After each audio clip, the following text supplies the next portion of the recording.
Aô, pessoal, bom dia, boa tarde, boa noite, conforme a ocasião. Hoje é um dia festivo para nós, estou aqui com Carlota, estamos começando o primeiro podcast AgroFaap. Então, para nós é uma honra estar recebendo a Carlota, estar aqui na FAAP, a casa onde eu estudei, e discutindo um tema agronegócio que eu tenho trabalhado muito nos últimos anos aí. Para mim, então, é uma honra muito grande de ter sido convidada para ser madrinha de uma liga tão especial, uma liga que é tão importante para o agronegócio. São jovens que estão, iniciando futuramente uma carreira e já estão vestindo a camisa, mostrando a importância, espalhando a beleza que é o nosso setor. Então, para mim, é muita honra ser madrinha dessa liga e de estar aqui, de ter sido escolhida pelo Rafa para fazer parte desse podcast que é tão especial. E eu tenho certeza que vai ser o melhor podcast agro do mundo. Vai ser muito bacana, pessoal, muito bacana. E, Júlia, sabe por que a gente está fazendo esse podcast? Porque a FAAP foi pioneira. Há 10 anos ela resolveu colocar no seu currículo a disciplina Gestão do Agronegócio.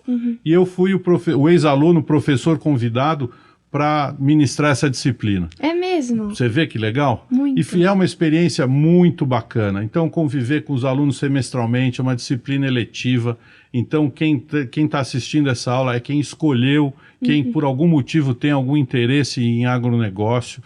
E passar essa experiência na sala de aula para esse pessoal, ou que é fazendeiro, ou porque quer trabalhar com fazenda, ou porque quer entender um pouco desse segmento que é tão pujante no Brasil. Sim. E que só se fala mal, né?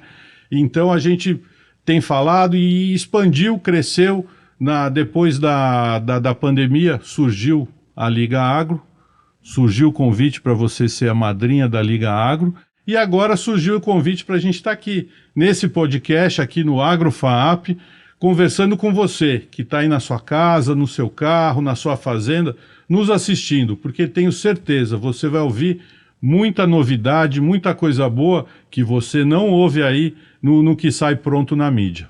Eu acho que esse é o primeiro de muitos episódios muito legais. A gente já tá com uma lista excelente com as maiores personalidades do agro, que vai ser muito bacana aprender com eles, né? Aprender com quem tá lá, a mão na massa, fazendo a diferença pelo nosso país, representando o nosso país em diversos outros países, né?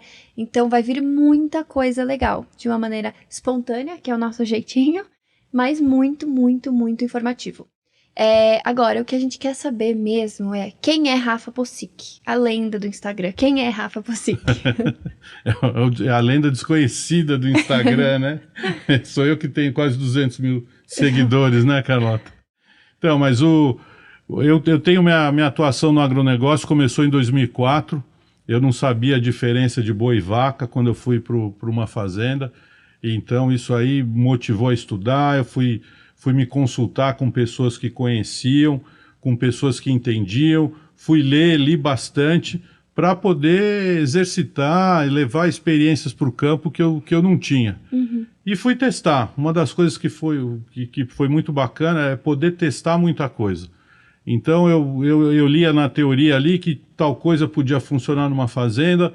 Eu falava com o pessoal de lá, mas isso não funciona, isso é difícil, isso é complicado.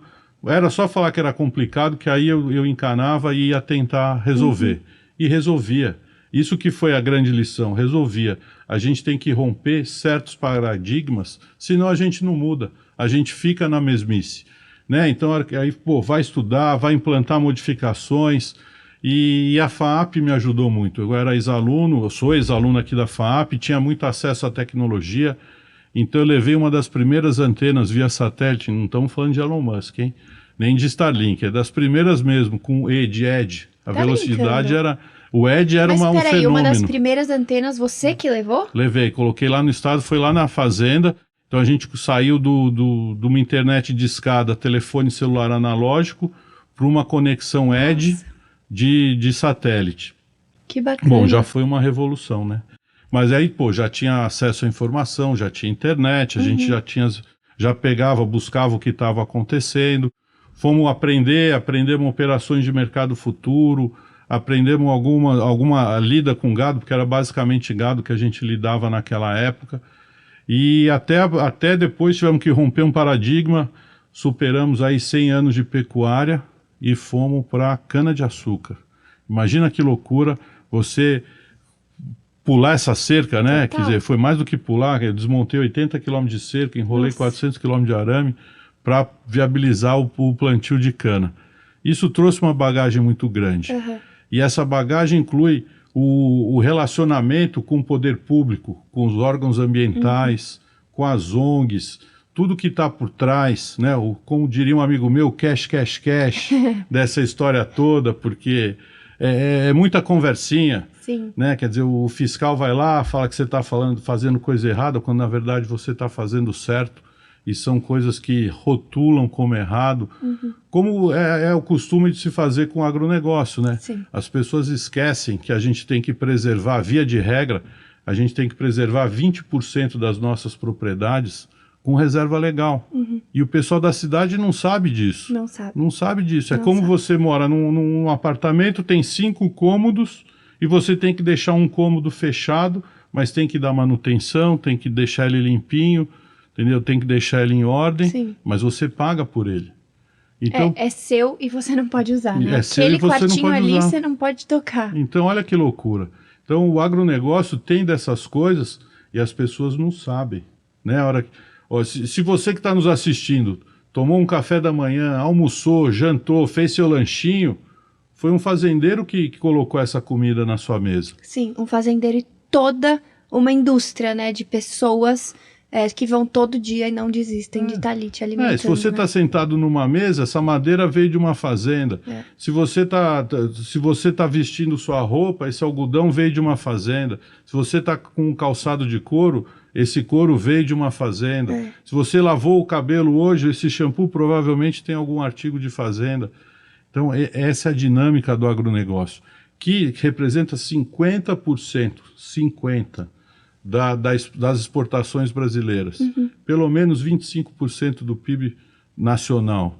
E mesmo assim, a ripa no lombo do fazendeiro. Exato. E aí ele tá lá e não desiste de te alimentar, né? O Rafa, falando nisso, então vou contar um pouco sobre Fala mim de você também. agora, conta Tem pra gente. muito a ver com isso, assim, a minha história é a seguinte, eu sou de São Paulo, capital, não sou fazendeira, aliás, a minha família, uma parte da minha família tem fazendas, então eu cresci indo à fazenda, mas eu não cresci na fazenda, cresci em São Paulo, capital, estudei aqui, sempre gostei muito de ir pra fazenda, ver as plantações de café, laranja, enfim, gostava muito, mas nunca nem me foi, assim, proposto que eu trabalhasse com isso, nunca foi. Eu me formei na Califórnia, eu sou formada em comunicação e marketing lá. E acabei voltando pro Brasil por conta de uma ONG que eu atuava há 4 anos, já que eu atuo aqui em São Paulo. Voltei por causa disso e resolvi começar a brincar na internet. Então eu postava uns negocinhos, me divertia fazendo isso. A minha intenção era trazer assuntos sérios para os jovens. Eu via que, assim, os meus amigos aqui do Brasil tinham conversas muito superficiais. E as pessoas de referências para eles, assim, as pessoas que eles seguiam, não quero ser arrogante, mas eram pessoas, assim, que eu olhava e falava, não é possível que esse é seu ídolo. Uma pessoa vazia, sabe, assim, que não tinha conteúdo. E eu via que era muito diferente. Enquanto isso acontecia aqui no Brasil, os meus amigos lá na Califórnia, que a educação dos Estados Unidos é diferente, passavam o tempo livre deles assistindo podcasts de grandes empresários, de pessoas que eles admiravam, que tinham conteúdo. Então, era muito diferente. E aí eu falei, não, eu vou pro Brasil e vou começar a entrevistar grandes personalidades do Brasil de uma maneira descontraída e mostrar que tem valor em aprender com o outro, que existe gente bacana, que o entretenimento pode agregar na sua vida também. Entretenimento não tem que ser ficar vendo dancinha em TikTok, né? Entretenimento pode ser algo que agrega na sua vida. Foi por isso que eu voltei. Comecei a gravar sobre isso, enfrentei algumas crises durante as gravações, que eu não vou falar aqui, que você já sabe quais são. As marolas. As marolas que acontecem. E por conta disso, eu precisei mudar os tópicos os temas que eu estava discutindo nas minhas redes sociais. Nessa mudança, vieram várias pessoas que me seguiam me pediam muito, fala sobre o agro, mostra o agro de verdade, defende o nosso agro. E eu comecei a ver que eu tinha muito seguidor do agro, que isso me remetia a algo lá atrás da minha infância. E eu falava, nossa, eu gosto muito do campo, eu gosto muito da fazenda. Entendo pouco, mas posso aprender, né? E eu via que realmente era assim uma vontade. E aí eu comecei a perceber, realmente, eu não vejo as pessoas defendendo. Eu só ouço pessoas atacando. Eu não sabia muita coisa. E via que os meus amigos também não sabiam muita coisa. E resolvi me aventurar. E falei, é um setor que eu gosto, vamos ver no que vai dar. Uma moça que eu preciso falar dela, é mãe de um amigo meu, ela foi presidente das Mulheres Agro na Forbes. A Ellen Jacinto é uma mulher que eu admiro muito. Eu sentei com ela, era a minha referência do agronegócio. Eu sentei com ela e falei assim, tia Linha, me ajuda. Quero gravar sobre agro, o que você acha que é legal eu aprender, o que eu tenho que fazer? E começou assim, muito pequeno. Ela me falou, acho que é legal você explorar sustentabilidade, confinamento, aprender um pouco sobre lavoura. E ela deixou eu passar uma temporada na fazenda dela, gravando e mostrando as coisas. Eu amei, eu me apaixonei. E por um acaso do destino, na primeira noite de gravação que eu tive, eu conheci meu marido, né? Não era marido até então, é claro.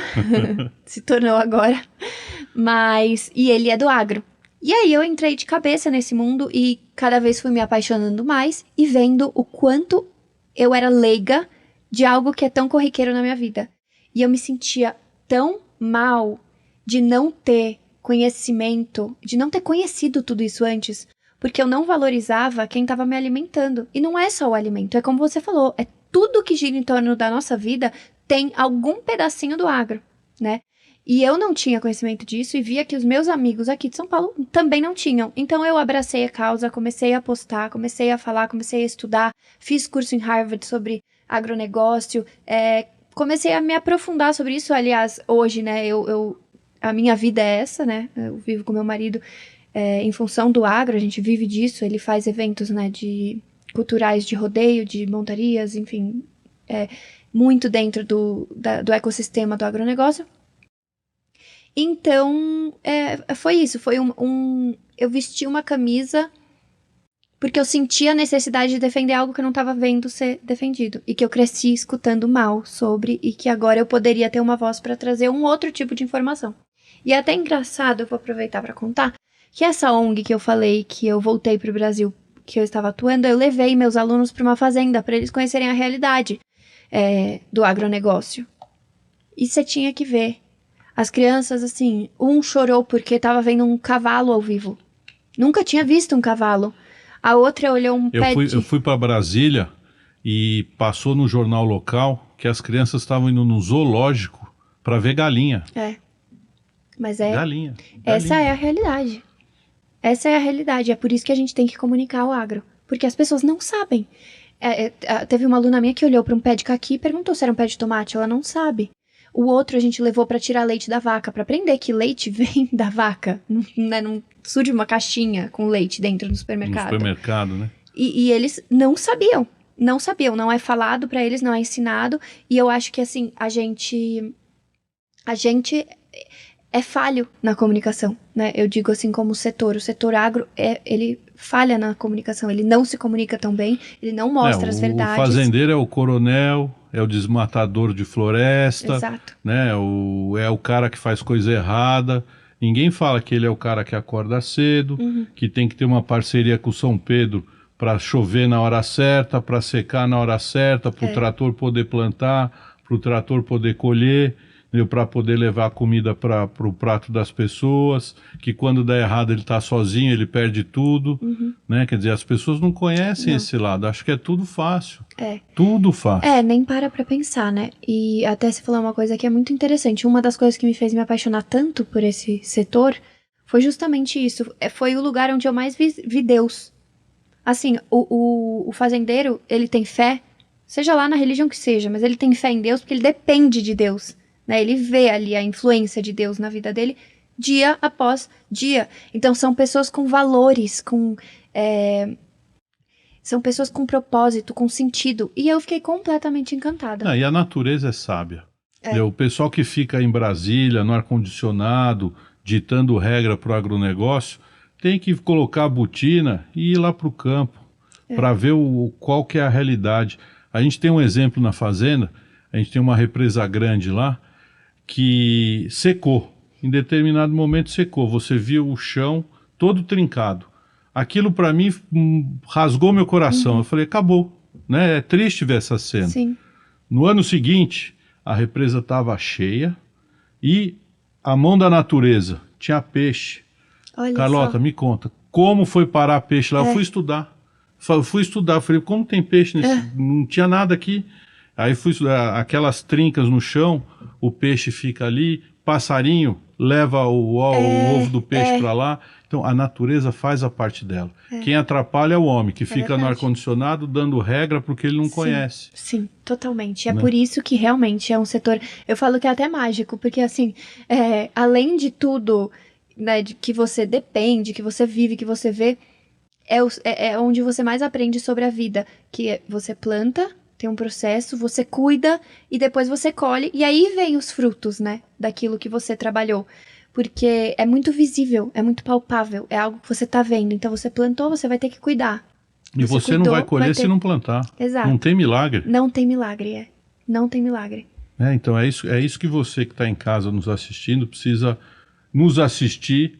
Inscreva-se no canal aí do AgroFaap, acompanhe as redes sociais da Carlota. Sempre que tiver novidade, a gente vai avisar vocês, porque o que não falta é assunto para o agronegócio.